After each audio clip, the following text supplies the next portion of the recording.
نبی پاک صلی اللہ تعالیٰ علیہ وسلم کی زندگی میں بہترین نمونہ عمل ہے. بہترین. اگر کوئی شخص ایک خوبصورت ترین زندگی ترتیب دینا چاہے اور وہ محسوس کرے کہ زندگی باوقار بھی ہو, حسین بھی ہو, سکون والی بھی ہو, اور زندگی اس طرح کی ہو جس میں میری وجہ سے کسی کو تکلیف بھی نہ پہنچے, اور زندگی اس طرح کی ہو کہ میری وجہ سے کسی کا فائدہ بھی ہو جائے, اور زندگی اس طرح کی ہو کہ میرا وجود بیکار نہ ہو, میری صلاحیتوں کو زنگ نہ لگے, میں کچھ کر جاؤں, کچھ کر گزروں, زمانے کو کچھ دے جاؤں, ملت کے لیے, قوم کے لیے, وطن کے لیے, مذہب کے لیے, دین کے لیے, عقیدے کے لیے کوئی خدمات سر انجام دے جاؤں, میں کچھ نظریات میں بلندی پیدا کر جاؤں, میں کچھ کر جاؤں.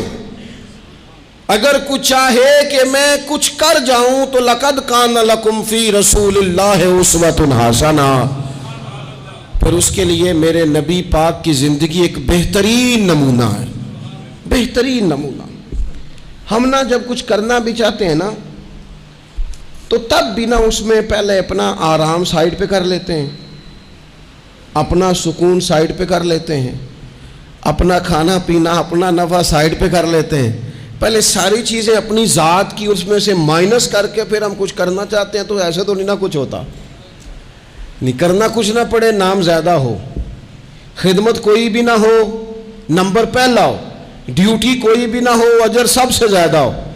باتوں کے ساتھ جو لوگ پلاؤ پکاتے ہیں وہ زیادہ بھی گھی ڈال لیں تو خرچہ کوئی نہیں آتا.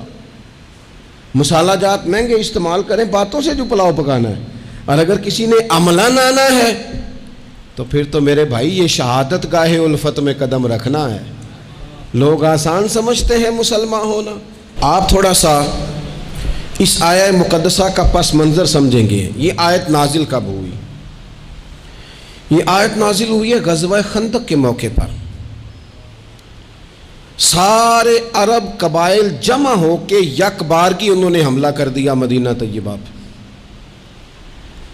اور زمینی حقائق یہ ہیں, اندر کی صورتحال یہ ہے کہ یہودی جو بڑی دیر سے معاہدہ کیے ہوئے تھے مسلمانوں کے ساتھ, انہوں نے معاہدہ بھی توڑ دیا.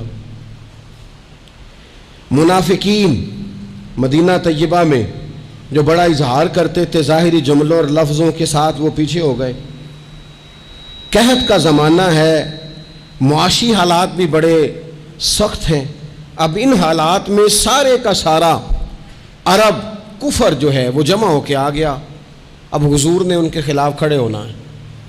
صحابہ کو جمع کیا گیا, مشاورت کی گئی, اب کیا کیا جائے. حضرت سلمان فارسی رضی اللہ تعالیٰ انہوں نے مشورہ دیا کہ یا رسول اللہ صلی اللہ تعالیٰ علیہ وسلم, ہمارے علاقے میں یوں ہوتا ہے کہ جب اس طرح کا معاملہ ہو تو خندق کھودی جاتی ہے, اس میں آگ جلائی جاتی ہے اور پھر دشمن سے مقابلہ کیا جاتا ہے. اب خندق کھودنی ہے اور اتنی بڑی کھودنی ہے کہ گھوڑا اس کو کراس نہ کر سکے, تو اس کے لیے بھی تو اسباب چاہیے. یعنی اندر بھی حالات اس طرح کے نہیں ہیں. جو مدینہ طیبہ کے اندر جو آبادیاں موجود ہیں وہ بھی سارے ظاہری طور پر ساتھ چھوڑ چکے ہیں, اور سامنے جو لوگ آئے ہیں وہ سارے جمع ہو کے یکبارگی آئے. اب مقابلہ ہے اور مالی حالات بھی کمزور ہیں. حضور نے فرمایا کھودو بھائی خندق. کیا غریبوں کے بچے صرف دکھ اٹھائیں گے, مسکینوں کے بچے صرف دنیا میں دکھ اٹھائیں گے؟ حضور نے لوگوں کی اس بات کو غلط کیا. جس طرح باقی لوگ خندق کھودنے میں مشغول تھے, اللہ کے رسول خود بھی مشغول ہو گئے. لوگ جیسے اندر سے مٹی اٹھا اٹھا کے خندق سے باہر لاتے تھے, نبی کریم بھی اٹھا کے باہر لاتے تھے. جتنی محنت دوسرے کر رہے تھے حضور اس سے ڈبل کر رہے تھے. بلکہ صحابہ فرماتے ہیں درمیان میں کچھ ایسی چٹانیں آئیں جو ہم سے نہیں ٹوٹتی تھی, تو حضور نے فرمایا مجھے دو نا تھوڑا, مجھے دو نا اوزار, میں تمہیں توڑ کے دیتا ہوں. حضور نے باقاعدہ عملاً اس میں کام کیا. اور جب ہم نے کہا نا یا رسول اللہ ہم نے تو بھوک کی وجہ سے پیٹ پہ پتھر باندھے ہیں, تو حضور نے کپڑا ہٹا کے کہا تم نے اگر ایک باندھا ہے تو میں نے دو باندھے ہوئے ہیں. عملاً حضور نے حصہ لیا. ایک مہینہ پورا مدینہ طیبہ کا محاصرہ کیے رکھا کافروں نے, اور کڑاکے کی سردی, حالات اور طرح کے. ان سارے حالات میں یوں ڈٹ کے میرے رسول کریم نے مقابلہ کیا. یوں ڈٹ کے مقابلہ کیا کہ وہ جو آئے تھے نا مہینہ پورے کے لیے اور سارے جمع ہو کے آئے تھے، نتیجہ یہ نکلا کہ وہ ایک دوسرے کو برا بھلا کہنے لگے. تو غدار ہے، دوسرا قبیلہ کہتا تو غدار ہے، تو نے کہا تھا جیت جائیں گے، تو ہمیں لے کے آیا تھا، تو نے شرارت کی تھی.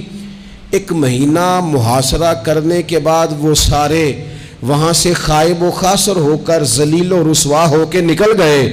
اور ان سارے حالات میں حضور یوں ڈٹ کے کھڑے ہوئے کہ کمزور پڑنے والے لوگوں سے، پریشان رہنے والے لوگوں سے، چھوٹی چھوٹی باتوں پر گھبرا جانے والی امت سے، اور ذرا سی باتوں پر ٹینشن طاری کر لینا اور کالا جادو ہو گیا اور نظر لگ گئی اور فلانا آ گیا اور فلانے کی وجہ سے ایسا ہو گیا اور فلانے نے مجھے یوں کر دیا اور فلان کی وجہ سے میں کامیاب نہیں ہو سکا اور فلانا میرے ساتھ چلتا. تو اللہ کریم نے ان ساری کمزور باتیں کرنے والے ہم جیسے لوگوں کو سمجھایا کہ یہ حالات دیکھو اور میرے رسول کا ڈٹنا دیکھو، اور ان حالات میں بھی پورے کفر کو بھگا دینے کا انداز دیکھو. لَقَدْ كَانَ لَكُمْ فِي رَسُولِ اللَّهِ أُسْوَةٌ حَسَنَةٌ، فرمایا تمہارے لیے میرے محبوب کی زندگی میں بہترین نمونہ ہے.